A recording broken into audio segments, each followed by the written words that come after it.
اور ہر مومن مسلمان کا یہ بنیادی عقیدہ ہے اللہ وحدہ لا شریک واحد ذات ہے جو دنیا میں ہر شخص کو عطا فرمانے والی ہے. اس ذات کے علاوہ دنیا میں کوئی ذات اپنی کوئی چیز رکھتی نہیں جو کسی کو عطا کرے. یعنی دنیا میں اللہ تعالیٰ کی ذات کے علاوہ کوئی ہے ایسا شخص کہ جس کے پاس کوئی ذاتی اپنی شے ہو. جب اپنی شے ہو تو وہ دوسرے کو عطا کرے گا. جب کسی کے پاس اپنی شے ہے ہی نہیں، جس شخصیت کو بھی ہم دیکھیں، بڑے سے بڑا، چھوٹے سے چھوٹا، ہم جیسے لوگ یا اللہ عزوجل کے اولیاء کرام، انبیاء کرام، سب کو اللہ کی عطا اور اس کی نعمتوں سے چھما چھم بارشیں برستی ہوئی اور اس کے قطرے نصیب ہوتے ہیں. تو پھر وہ جو بھی کچھ کسی کی مدد کرے گا وہ حقیقت میں اللہ عزوجل کی ذات اقدس کی مدد ہوگی، اور مدد کرنے والی ذات فقط اللہ عزوجل کی ذات اقدس ہے. اب اللہ عزوجل کی ذات اقدس ہماری مدد فرمانے والی ذات ہے، اور اللہ عزوجل نے ہمیں مدد کرنے کے حوالے سے کیا، یعنی ہم اللہ تعالیٰ سے مدد طلب کرنا چاہیں تو اللہ عزوجل نے کیا ہمیں انداز عطا فرمائے. ڈائریکٹ مانگنے کے حوالے سے ارشاد فرمایا اللہ عزوجل نے کہ میرے سے مانگو میں تمہیں عطا کروں گا. اور اللہ عزوجل نے یہ بھی ارشاد فرمایا کہ وابتغوا الیہ وسیلہ، فرمایا میری طرف وسیلہ بھی ڈھونڈو. ڈائریکٹ مانگنے کے ساتھ ساتھ کوئی ایسی ذات، کوئی ایسی شے جو میری بارگاہ میں مقبول ہو، میری بارگاہ میں مقام و مرتبہ رکھتی ہو، اس شے کے ذریعے سے بھی تو میری بارگاہ میں مانگو گے تو قبولیت کا سبب بنے گی.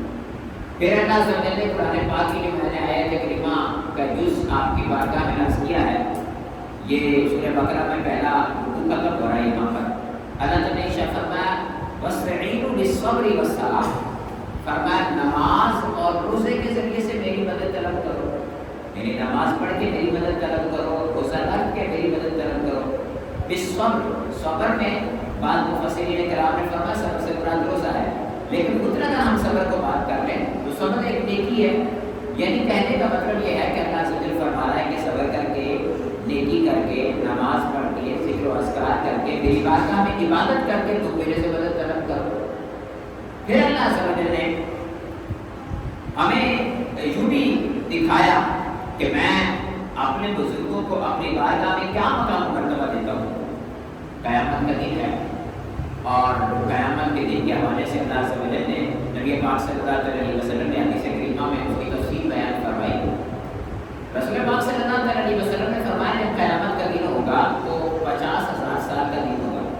اچھا، قرآن پاک میں 50,000 سال، 1,000 سال، 25,000 سال مختلف اقوال موجود ہیں. اب ہوگا کتنا بڑا دن؟ مفسرین کرام فرماتے ہیں ہوگا تو نارمل دن ہی، لیکن اس قدر ہولناک اور اس قدر سختیوں بھرا اور تکالیف بھرا ہوگا کہ لوگوں کو ایسے لگے گا کہ جیسے کوئی 50,000 سال کا دن ہے، کسی کو لگے گا کہ 25,000 سال کا دن ہے، کسی کو لگے گا کہ 1,000 سال کا دن ہے. ہوگا نارمل. اور جو اللہ تعالیٰ کے ایک بندے ہوں گے جن کو اللہ سے اسپیشل پروٹوکول عطا فرمائے گا، جو عرش کے سائے میں لگے ہوئے تختوں کے اوپر بیٹھے ہوئے ہوں گے، فرشتے ان کی خدمتیں کر رہے ہوں گے، تو ان لوگوں کو تو پلک جھپکنے میں پتہ چلے گا کہ ہمارا میدان معاشر کو ختم ہو گیا اور ہمیں جنت میں جانے کا حکم ہو گیا. اور کچھ ایسے لوگ ہوں گے کہ جن کا اللہ عزوجل حساب کتاب ہی نہیں لے گا، جس کو ہم کہتے ہیں نا بے حساب جنت کا داخلہ. وہ جب جنت میں جائیں گے تو آپس میں ایک دوسرے سے گفتگو کریں گے اور کہیں گے کہ ہم سنا کرتے تھے کہ میدان معاشر ہوگا، اس میں حساب ہوگا، تکالیف ہوگی، مشکلات ہوگی، تو ہم نے تو کچھ بھی نہیں دیکھا. تو پھر ان سے کہا جائے گا یہ سب کچھ ہوا تھا، تم لوگ جو ہو حساب بخشے گئے ہو، اس وجہ سے تم یہ تکالیف محسوس نہیں کرتے. میدان معاشر ہوگا باہر، اللہ عزوجل حساب نہیں فرمائے گا.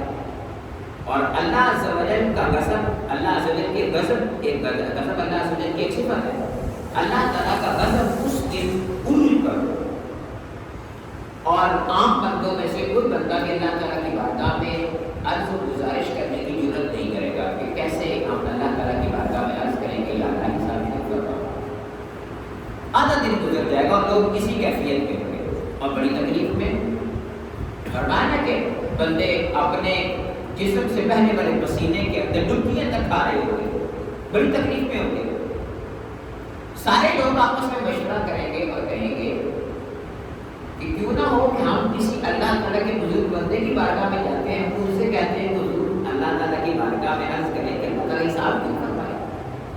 سب فیصلہ کریں گے کہ ہم حضرت آدم علیہ السلام کی بارگاہ میں حاضری دیں گے. آدم علیہ السلام کی بارگاہ میں حاضر ہوں گے کہ ہم آدم علیہ السلام کی بارگاہ میں کہتے ہیں کہ حساب شروع فرمائیں, اللہ عزوجل کی بارگاہ میں عرض کریں.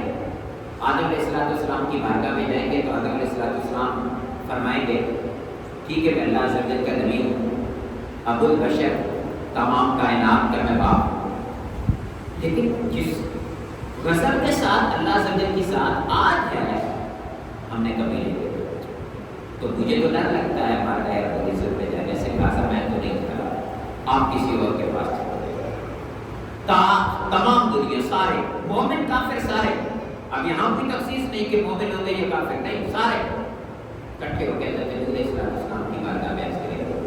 ان کے بعد آپ ابو البشر ہیں, ساری دنیا پھر آپ کی اولاد ہے.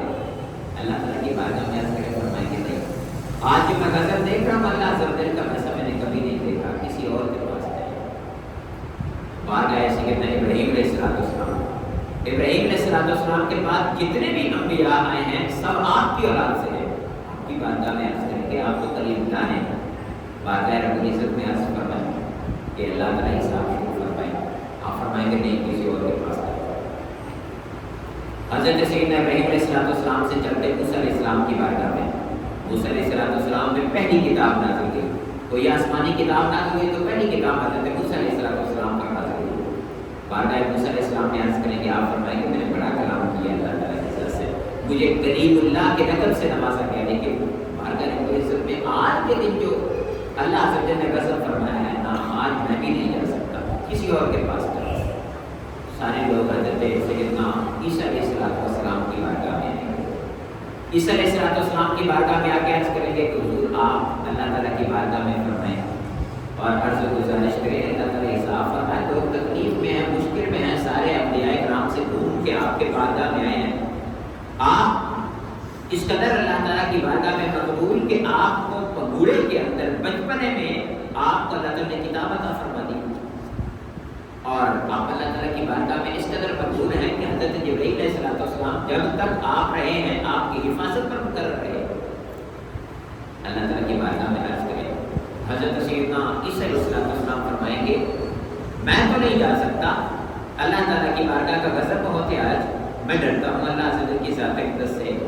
یہ تمام افراد وہ ہیں جو معصوم ہیں, جن سے گناہ ناممکن ہے, وہ جنہوں نے زندگی میں کوئی نہیں گناہ کیا سوائے نیکیوں کے, ان کے پاس کچھ نہیں, پھر بھی اللہ تعالیٰ کی بارگاہ میں ڈر رہے ہیں.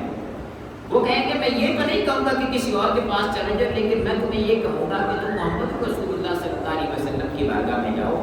آج ہمارے لیے اگر کچھ کر سکتے ہیں تو وہ ذات ہے, ان کے پاس جاؤ. رسول پاک صلی اللہ علیہ وسلم فرماتے ہیں ساری دنیا اکٹھی ہو کے میرے پاس آئے گی, میرے پاس آئے گی, آ کے عرض کرے گی, حساب کے لیے اللہ تعالیٰ کی بارگاہ میں عرض کرے. اب تمام انبیاء کرام علیہ السلام نے کیا فرمایا, اذهبوا الی غیری, کسی اور کے پاس جاؤ, میرے علاوہ کسی اور کے پاس جاؤ, میرے علاوہ کسی اور کے پاس جاؤ. میں آج اللہ تعالیٰ کا جو غضب دیکھ رہا ہوں ویسا میں نے غضب کبھی نہیں دیکھا. رسول پاک صلی اللہ علیہ وسلم کی بارگاہ میں جب لوگ جائیں گے تو رسول پاک صلی اللہ علیہ وسلم فرمائیں گے آنا لہا, میں اسی کام کے لیے دوں. رسول پاک صلی اللہ علیہ وسلم فرمائیں گے میں اسی کام کے لیے دوں, لوگوں کی مشکلوں کو آسان کرنے کے لیے, لوگوں سے تکالیف کو دور کرنے کے لیے, اسی کام کے لیے دوں. رسول پاک صلی اللہ علیہ وسلم اللہ عزوجل کی بارگاہ میں سجدہ کریں گے. رسول پاک صلی اللہ علیہ وسلم جب اللہ تعالیٰ کی بارگاہ میں سجدہ کریں گے, اللہ عزوجل ارشاد فرمائے گا بابو سر اٹھائیے, سر تو عطا, مانگیے دیا جائے گا, شفع تشفع, شفاعت کیجیے آپ کی شفاعت قبول کی جائے گی. رسول پاک صلی اللہ علیہ وسلم سے اقدس اٹھائیں گے, اللہ عزوجل کی بارگاہ میں عرض کریں گے یا اللہ سب قوم پریشان ہے, لوگ پریشان ہیں, حساب نہیں ہو رہا. جس نے جنت میں جانا ہے اس کا بھی فیصلہ نہیں ہو رہا, جس نے جہنم میں جانا ہے اس کا بھی فیصلہ نہیں ہو رہا. کرم فرما, حساب شروع فرما. اللہ عزوجل حساب شروع فرمائے گا.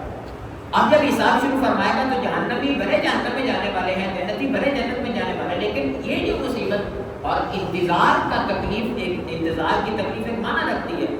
یہ جو تکلیف لوگوں سے دور ہوگی تو لوگ سب اولین و آخرین, پچھلے انبیاء کرام کے امتی, رسول پاک صلی اللہ علیہ وسلم کے امتی, اور حضور صلی اللہ علیہ وسلم کو ماننے والے نہ ماننے والے، جو دنیا میں آپ کی مخالفتیں کرنے والے یا آپ کی معاملت کرنے والے سبھی لوگ، جمیع امت، جمیع دنیا، جمیع مخلوق ساری کی ساری رسول پاک صلی اللہ علیہ وسلم کی تعریف کرے۔ اس مقام کو مقام محمود کہتے ہیں، یعنی یہ وہ مقام ہے جہاں رسول پاک صلی اللہ علیہ وسلم کی تعریف اولین و آخرین سب کریں گے، سب رسول پاک صلی اللہ علیہ وسلم کی تعریف کریں گے۔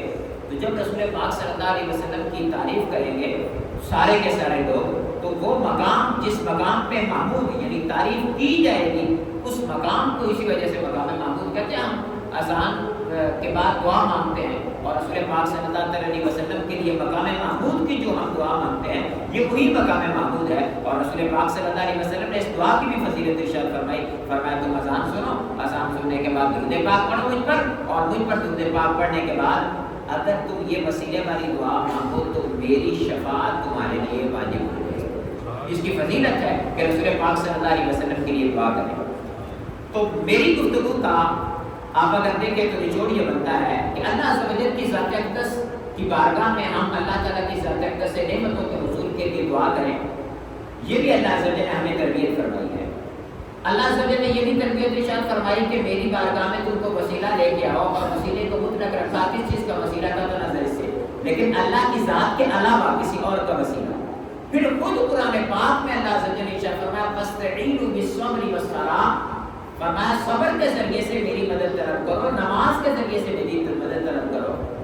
تو نماز اور صبر خدا تو نہیں ہے، غیر اللہ ہے، اللہ نہیں ہے، ان کے ذریعے سے اللہ تعالیٰ فرمایا میری مدد طلب کرو۔ پھر رسول پاک صلی اللہ علیہ وسلم نے حدیث پاک کے اندر بیان فرمایا کہ انبیاء کرام کی بارگاہ میں قیامت والے دن لوگ اللہ تعالیٰ کی بارگاہ کے لیے مدد مانگنے کے لیے وسیلہ بنانے کے لیے پیش کریں گے۔ تمام انبیاء کرام نہیں جائیں گے لیکن امت تو ساری ان کے پاس گئی۔ پھر رسول پاک صلی اللہ علیہ وسلم خود مدد کرنے کے لیے تیار ہو جائیں گے، اللہ تعالیٰ کی بارگاہ میں عرض کریں گے۔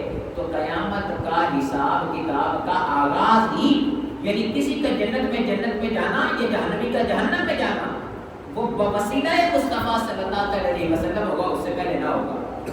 پھر ہم دیکھتے ہیں بارش نہیں ہو رہی، حضرت سیدنا بلال مزنی رضی اللہ عنہ صحابی ہیں، حضرت عمر فاروق اعظم رضی اللہ عنہ کا دور ہے، بارش نہیں ہو رہی اور روضہ اقدس پہ حاصل ہوئے، رسول پاک صلی اللہ علیہ وسلم کی قبر انور پہ حاصل ہوئے مدینہ طیبہ میں، جو اس وقت ہماری دنیا کے اندر زمین کے اوپر اور کوئی خطہ ایسا ہے جو سب سے افضل ہے، تو وہ مقام ہے جس مقام میں جس جگہ پہ رسول پاک صلی اللہ علیہ وسلم کا جسد ہے بارگاہ رسالت میں حاضر ہوئے، عرض کی رسول پاک صلی اللہ علیہ وسلم کی یہ وفات زاری کے بعد کی بات ہے، بلال مزنی حضرت عمر فاروق اعظم کے دور کی بات ہے۔ حضرت عمر فاروق اعظم کے دور میں خاص سالی ہو گئی، بارش نہیں ہو رہی، اور آپ کو پتہ ہے عرب کے اندر بارش ہی ایک بڑا سورس تھا پانی کا، عام کنویں نکالے جاتے تو وہ سمندر کا ساحل قریب ہے، جس کی وجہ سے عام طور پر پانی جو کھاری نکلتا، کچھ پانی میٹھا نکلتا، زیادہ تر پانی کھاری ہوتا، تو یہ بارشوں کے پانیوں کو اکٹھا کر لیا جاتا اور اس سے یہ کام چلایا جاتا۔ بارش بھی ہو رہی، خاص سالی ہو گئی، بارگاہ رسالت میں آگے عرض کی کہ رسول اللہ بارش نہیں ہو رہی، دعا فرمائے بارش ہو جائے، کرم فرمائے۔ اور یہی بارگاہ رسالت میں عرض کرتے کرتے وہاں پر نیند آ گئی، خواب میں رسول پاک صلی اللہ علیہ وسلم تشریف فرمائے، فرمایا بلال جا کے، یہ بلال مزنی ہے، حضرت بلال بن ابی رباح رضی اللہ تعالیٰ عنہ جو دوسرے بلال مؤذن ہیں وہ نہیں ہے، یہ اور صحابی ہیں، ٹھیک ہے۔ رسول پاک صلی اللہ علیہ وسلم نے فرمایا بلال عمر سے جا کے کہو کہ لوگوں کو نماز استسقاء پڑھائیں، دعا کریں اللہ عز و جل سے انشاءاللہ بارش ہو جائے گی۔ حضرت سیدنا بلال مزنی رضی اللہ تعالیٰ عنہ، ایک روایت میں ہے کہ حضور صلی اللہ علیہ وسلم نے فرمایا کہ انہیں خوشخبری دے دو کہ بارش ہوگی، اور دوسری بات یہ ہے کہ یہ فرمایا۔ اب حضرت بلال مزنی رضی اللہ تعالیٰ عنہ بارگاہ سیدنا عمر فاروق اعظم میں حاصل ہوئے، تو عمر فاروق اعظم رضی اللہ عنہ نے فرمایا چلو مسلمانوں کو نماز پڑھا دیں، جب رسول پاک صلی اللہ علیہ وسلم نے خوشخبری عطا فرمائی ہے تو کیسے ہو سکتا ہے کہ بارش نہ ہو۔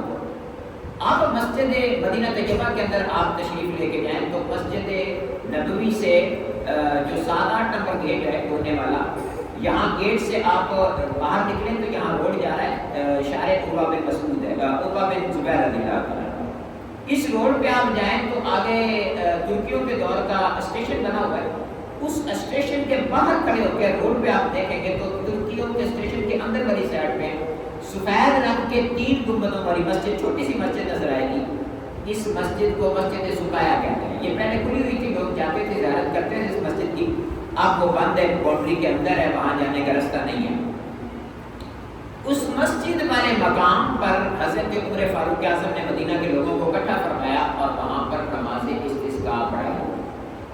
نماز استسقاء پڑھی جاتی ہے، پھر اس کے بعد اللہ تعالیٰ کی بارگاہ میں دعا کی جاتی ہے، پھر اللہ تعالیٰ بارش عطا فرماتا ہے. بخاری شریف کے الفاظ ہیں کہ رسول پاک صلی اللہ علیہ وسلم نے لوگوں کو نماز استسقاء پڑھائی اور نماز استسقاء پڑھانے کے بعد اللہ تعالیٰ کی بارگاہ میں دعا کی، اے اللہ ہم تیری بارگاہ میں تیرے نبی کے وسیلے سے دعا مانگتے تھے، اب تیرے نبی کے چچا کے وسیلے سے دعا مانگتے ہیں، یا اللہ ہماری دعا کو قبول فرما. اور راوی کہتے ہیں کہ فوراً بارش ہو گئی. اللہ تعالیٰ کی بارگاہ میں رسول پاک صلی اللہ علیہ وسلم کا صحابہ خود فرما رہے کہ ہم تیری بارگاہ میں نبی کا وسیلہ دیتے تھے، تیرے نبی کے چچا یعنی آپ سے تعلق رکھنے والی کوئی صاحب. اب صحابہ تو سارے ہی ہیں، لیکن چچا کو 1-2 نسبتیں حاصل ہو گئی. ایک تو صحابی ہے رسول ہے، اور اس کے ساتھ ساتھ رسول پاک صلی اللہ علیہ وسلم کے نسل مبارک کے ساتھ تعلق ہے. تو اللہ تعالیٰ کی بارگاہ میں دعا کی، یا اللہ تیرے نبی کے چچا کے وسیلے سے تیری بارگاہ میں دعا کرتے ہیں، بارش عطا فرما. اللہ تعالیٰ نے بارش عطا فرما دی. حضرت سیدنا عثمان بن حنیف رضی اللہ تعالیٰ عنہ، آپ بات کرتے ہیں طبرانی شریف کے اندر روایت موجود ہے. آپ فرماتے ہیں کہ ایک مرتبہ ایک شخص بیٹھا ہوا تھا تو میں نے دیکھا بڑا پریشان بیٹھا ہوا تھا. میں نے پوچھا کیا مسئلہ ہے؟ اس نے عرض کیا میرا تو دنیاوی مسئلہ تھا. میں بارگاہ حضرت عثمان غنی میں حاضر ہوا تو صحابہ کا دور ہے، یہ صحابہ کا کرام کا دور ہے. فرماتے عثمان غنی رضی اللہ عنہ کی میں بارگاہ میں آیا ہوں اور معاملہ حل کروانا چاہ رہا ہوں، لیکن ان کو گورنمنٹ کے مسائل اتنے ہیں کہ میرے لیے وقت ہی نہیں مل رہا. حضرت عثمان بن حنیف رضی اللہ عنہ نے کیا کیا؟ حضرت عثمان بن حنیف رضی اللہ عنہ نے فرمایا کہ مسئلہ یوں ہے کہ میں نابینا تھا. حضرت عثمان بن حنیف آپ فرماتے ہیں میں نابینا تھا. بارگاہ رسالت میں حاضر ہوا. میں نے عرض کیا یا رسول اللہ میری آنکھیں نہیں ہیں، دعا فرمایا کہ آ جائے. رسول پاک صلی اللہ علیہ وسلم نے فرمایا اگر تو چاہے تو ایسی رہے اور تمہارے لیے آخرت ہو، اور اگر چاہے تو تیری آنکھیں آ جائیں. ان کی نہیں، مجھے آنکھیں چاہیے. رسول پاک صلی اللہ علیہ وسلم نے فرمایا جاؤ وضو کر کے آؤ، اور ٹھیک سے وضو کر کے آنا. وضو کر کے آئے، فرمایا 2 رکعت نماز پڑھو. نماز پڑھی. نماز پڑھنے کے بعد فرمایا جو دعا مانگنا. کیسے دعا مانگنا؟ یا اللہ عز و جل میں اپنی اس مشکل کو تیری بارگاہ میں پیش کرتا ہوں، تیرے نبی کے وسیلے سے، تیرے نبی کے وسیلے سے دعا کرتا ہوں، یا اللہ میری دعا کو قبول فرما. اور پھر کہنا اے محمد، اے رسول اللہ، میں آپ کو اللہ کی بارگاہ میں شفیع بناتا ہوں، میرا اللہ تعالیٰ کی بارگاہ سے کام کروا دے. حدیث کے الفاظ رسول پاک صلی اللہ علیہ وسلم فرماتے ہیں کہ میں نے دعا کی، اور دعا کرنے کے بعد بیہقی کی جو روایت ہے اس میں یہ ہے کہ فوراً اٹھے تو آپ کی آنکھیں آ گئی. اور دوسری روایت یہ ہے کہ آنکھیں آ گئی، وہ کب آئیں اس کا تذکرہ نہیں. حضرت عثمان بن حنیف فرماتے ہیں میری مشکل تھی، میں نے ایسے کیا، حضور صلی اللہ علیہ وسلم نے مجھے خود سکھایا ایسے کر. میں نے دعا کی، میری آنکھیں آ گئی. تو بھی ایسا کر، تیری مشکل کی حل ہو جائے گی. عثمان غنی رضی اللہ عنہ کا دروازہ بند ہے، تیرے لیے کھل جائے گا. فرماتے ہیں انہوں نے بیٹھ کر مدینہ میں حضور صلی اللہ علیہ وسلم کے وفات کی بات کر رہا ہوں، زندگی کی بات نہیں کر رہا. قبر انور میں ہیں، مسجد نبی میں بیٹھ کر بارگاہ رسالت میں اور رب العزت میں رسول پاک صلی اللہ علیہ وسلم کا وسیلہ دے کے اللہ تعالیٰ کی بارگاہ میں دعا کر رہے ہیں. تو اللہ عز و جل نے ان کی دعا کو بھی قبول فرمایا، ان کی بھی مشکل حل ہو گئی. کہنے کا مطلب یہ ہے کہ اللہ تعالیٰ کی بارگاہ میں مانگنے کے بہت سے طریقے ہیں. ہم ڈائریکٹ اللہ تعالیٰ کی ذات اقدس سے مانگے، بہت اچھا. ہم اپنی عبادتوں کا وسیلہ دے کے مانگے، بہت اچھا. ہم انبیاء کا وسیلہ دے کے مانگے، بہت اچھا. ہم صحابہ کرام کا وسیلہ دے کے مانگے، بہت اچھا. اہل بیت اطہار کا وسیلہ دے کے مانگے، بہت اچھا. اولیاء اسلام کا وسیلہ دے کے مانگے، بہت اچھا. کعبے کا وسیلہ دے کے مانگے، بہت اچھا. زمزم اللہ تعالیٰ کی بارگاہ میں متبرک پانی ہے، زمزم کا وسیلہ دے کے مانگے، بہت اچھا. مسلمانوں کا وسیلہ دے کے مانگے، قرآن پاک کا وسیلہ دے کے مانگے، ہم قبر انور کا وسیلہ دے کے مانگے، ہم اللہ تعالیٰ کی جتنی نشانیاں ہیں ان نشانیوں کا وسیلہ دے کے مانگے. اللہ عز و جل کی بارگاہ میں مقبول ہے. آپ حضور سیدی غوث پاک رضی اللہ عنہ کو غوث الاعظم کیوں کہتے ہیں؟ غوث کا لفظی معنی ہوتا ہے مدد کا. اچھا عربی زبان میں بارش کو گیس کہتے ہیں. گیس بارش کو کیا کہتے ہیں؟ گیس. گیس کا مطلب ہوتا ہے بارش. مطلب بارش برستی ہے, زمین میں جاتی ہے, پودے اگتے ہیں, ہمارے جانور کھاتے ہیں, ہمارے پھل ہماری غذائیں بنتی ہیں, جانوروں کی غذا بنتی ہے, پھر جانوروں کی پروٹیکشن ہوتی ہے, وہ ہماری غذا بنتی ہے. تو چونکہ بارش ہماری مدد کرتی ہے, ہمیں رزق دینے میں بارش ہماری مدد کا سبب بنتی ہے, اس وجہ سے عربی زبان میں بارش کو بھی غیث کہتے ہیں. تو مطلب یہ ہے کہ کوئی بھی چیز مدد کرنے والی ہو تو اس کو غیث, غوث, مغیث کہا جا سکتا ہے, اس میں کوئی مذاکرہ نہیں. استغاثے کا لفظ تو آپ نے سنا ہی ہوگا. استغاثے کا لفظ سنا ہے آپ؟ اگر یہ تھوڑا سا آپ کا تعلق اگر وکالت وغیرہ کے ساتھ ہو تو وہاں ہوتا ہے کہ استغاثے کا وکیل. استغاثے کے وکیل کا مطلب کیا ہوتا ہے؟ جیسے میرے پہ کسی نے کیس کر دیا ہے کہ اس بندے نے فلاں جرم کیا ہے. اب جس بندے نے میرے پہ دعویٰ کیا ہے وہ بندہ تو اپنی طرف سے وکیل لے کے آئے گا. میں کیا کروں؟ غریب بندہ, میرے پاس تو پیسے نہیں, میں کہاں سے وکیل کروں؟ تو گورنمنٹ کی طرف سے ایک ملازم ہوتا ہے جس کو پروسیکیوٹر کہتے ہیں انگلش میں, اور اردو میں کہتے ہیں استغاثے کا وکیل. یعنی میں مدد کے لیے پکاروں گا تو میری مدد کرنے کے لیے وہ وکیل آئے گا اور میری مدد کرے گا. استغاثے پہ, میری پکار پہ آئے گا, میری مدد کرے گا, اور وہ عدالت میں جائے گا اور میری طرف سے وہ لڑے گا.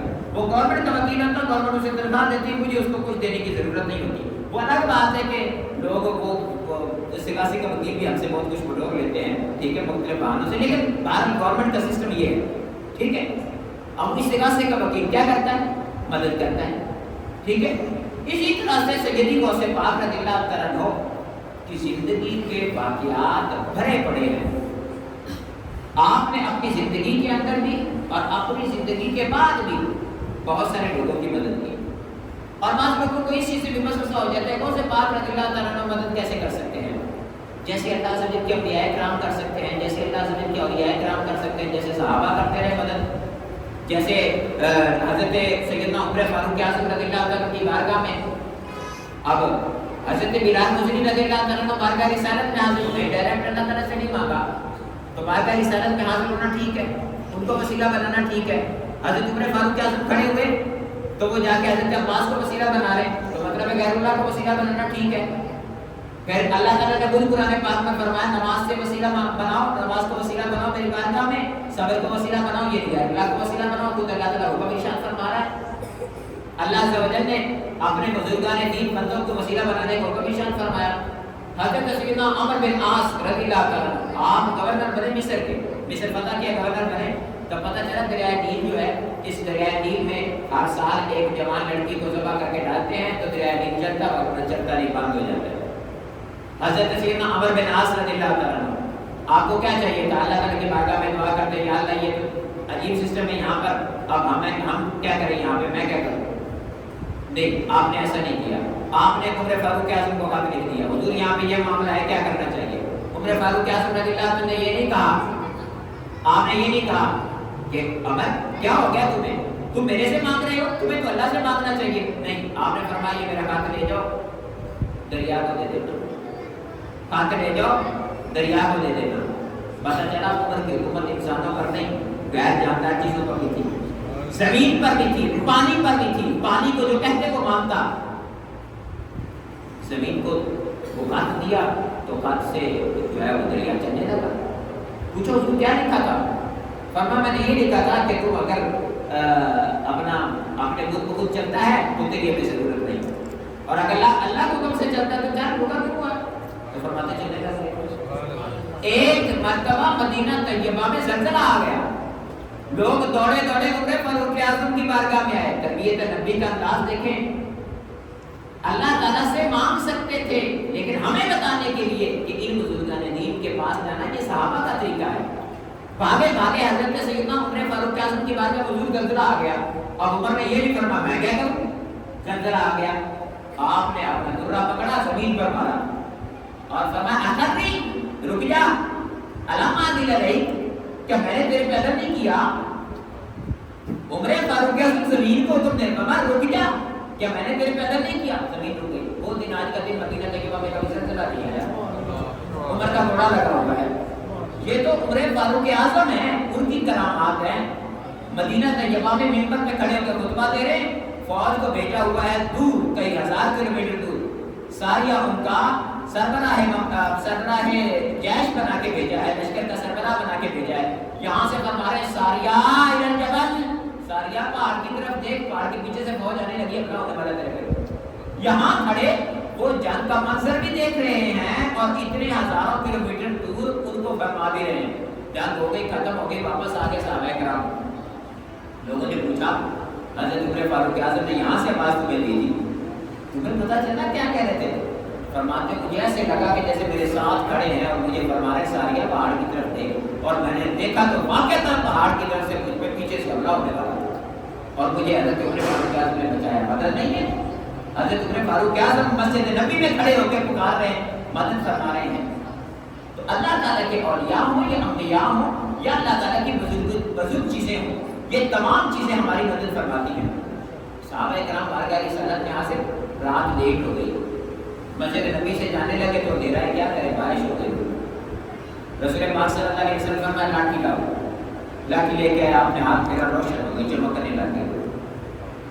صحابہ کرام علیہ رضوان نے پکڑی لاٹھی اور روشنی بناتے ہوئے لائٹ کے طور پر استعمال کرتے ہوئے چلتے رہے۔ آگے جا کے دونوں کا گھر الگ الگ، اب لائٹ ہے کہ کیا کریں، ایک اور صحابی ایک اور لے کے آیا، دوسرا صحابی لکڑی کو اس لکڑی کے ساتھ ملایا، دونوں لکڑیاں روشن ہو گئی، وہ اپنے گھر میں چلا گیا، وہ اپنے گھر میں چلا گیا۔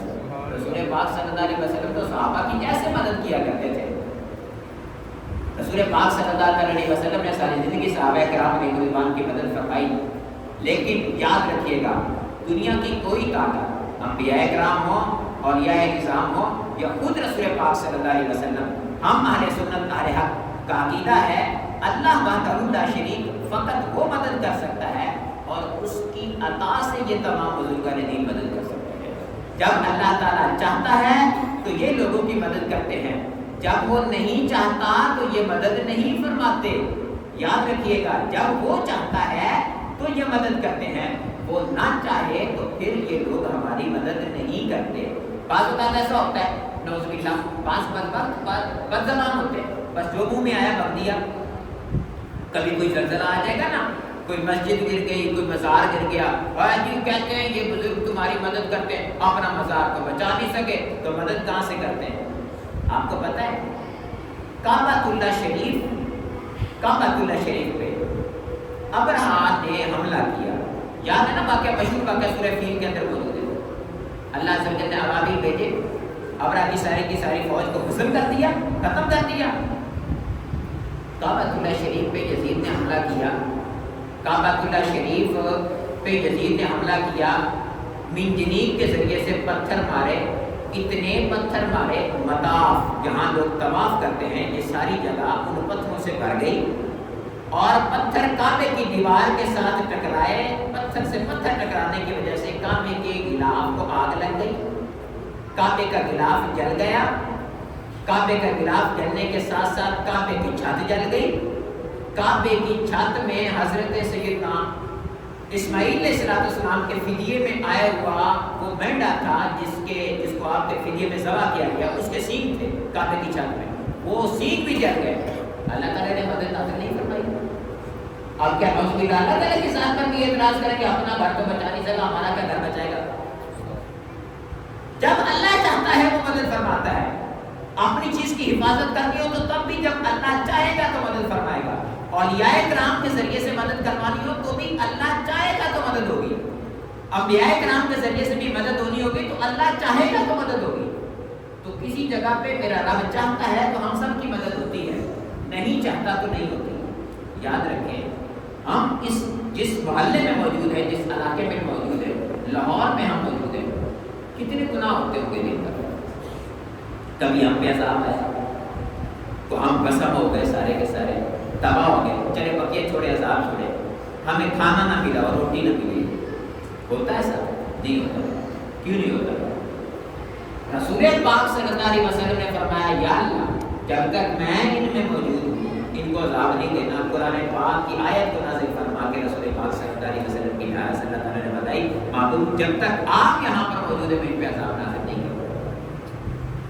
آج تک جو ہم گناہ کرنے کے باوجود ہم پہ عذاب نازل نہیں ہوتا، مددگار یہ بھی بوسیلہ مصطفیٰ ہے. جو رسول پاک صلی اللہ علیہ وسلم کو مددگار مانے ان کے لیے بھی، جو نہ مانے ان کے لیے بھی سب کو فیضان مل رہا ہے. اور قیامت والے دن بھی حساب سب کا کٹنا شروع ہوگا نا. جو حضور کو وسیلہ مانتے ہیں ان کا بھی، جو شرک کہتے ہیں ان کا بھی وسیلہ. وہاں پر مانگنے کے لیے سارے جائیں گے بارگاہ رب العزت کے اندر. تو یاد رکھیے اس طرح کے مساوس میں جاہل لوگ ہوتے ہیں، نہ قرآن پڑھا نہ حدیث پڑھی، جو منہ میں آیا بول دیا. تو ایسے لوگوں سے پرہیز کیا کریں، دور رہا کریں. جو قرآن و حدیث کی تعلیمات سے دور لوگ ہیں اور آدھی آیت پڑھ کر آدھی بات سنا کر آپ لوگوں کو گمراہ کرنے کی کوشش کرتے ہیں، ان لوگوں سے دور رہا کریں، ان کی صحبت سے بچا کریں. یہ لوگ اپنا بھی ایمان تباہ کیے ہوتے ہیں، ہم لوگوں کا بھی ایمان تباہ کرتے ہیں. ٹھیک ہے، قرآن و حدیث سے یہ ثابت ہے کہ اللہ عز و جل کی ذات اقدس سے ڈائریکٹ مانگنا بھی ٹھیک، اس کی بارگاہ میں کسی بزرگ ذات کا، کسی بزرگ شے کا وسیلہ دے کے بھی مانگنا ٹھیک ہے. کسی قسم کا کوئی شرک نہیں ہے. اور اگر آج شرک ہے تو قیامت والے دن شرک کیسے نہیں ہوگا؟ آج شرک ہے تو قیامت والے دن شرک کیسے نہیں ہوگا؟ جو شرک ہے وہ آج شرک ہے تو قیامت والے دن کیا غیر اللہ کی عبادت ٹھیک ہے؟ نہیں. تو قیامت والے دن تو سارے کے سارے یہی کام کریں گے، وسیلہ لے کے جائیں گے، بارگاہ رسالت کو پیش کریں گے.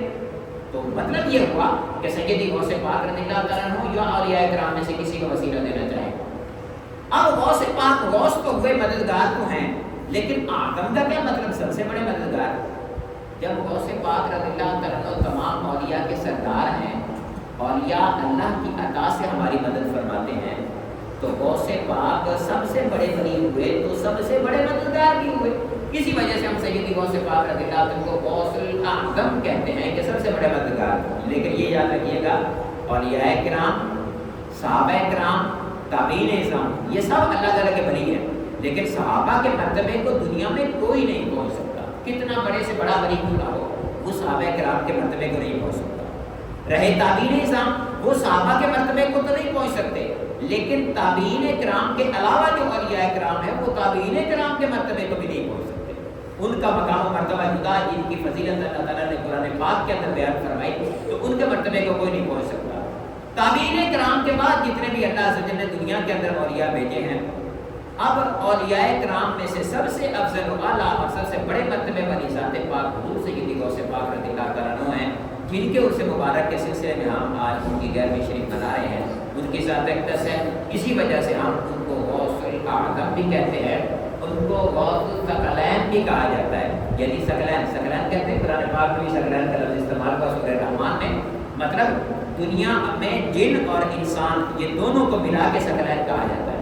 یعنی غوث پاک جس طرح انسانوں کی مدد فرمانے والے ہیں، اس طرح سے جنات کی بھی غوث پاک رضی اللہ تعالیٰ عنہ مدد فرمانے والے ہیں. اللہ عز و جل کی بارگاہ میں دعا ہے کہ اس عمل کی توفیق عطا فرمائے، اور غوث پاک رضی اللہ تعالیٰ عنہ کی ذات اقدس جتنے بھی اولیاء نظام جو اللہ تعالیٰ کی بارگاہ میں مقبول ہیں، ان کی عقیدت اور ادب کرنے کی توفیق عطا فرمائے. آمین.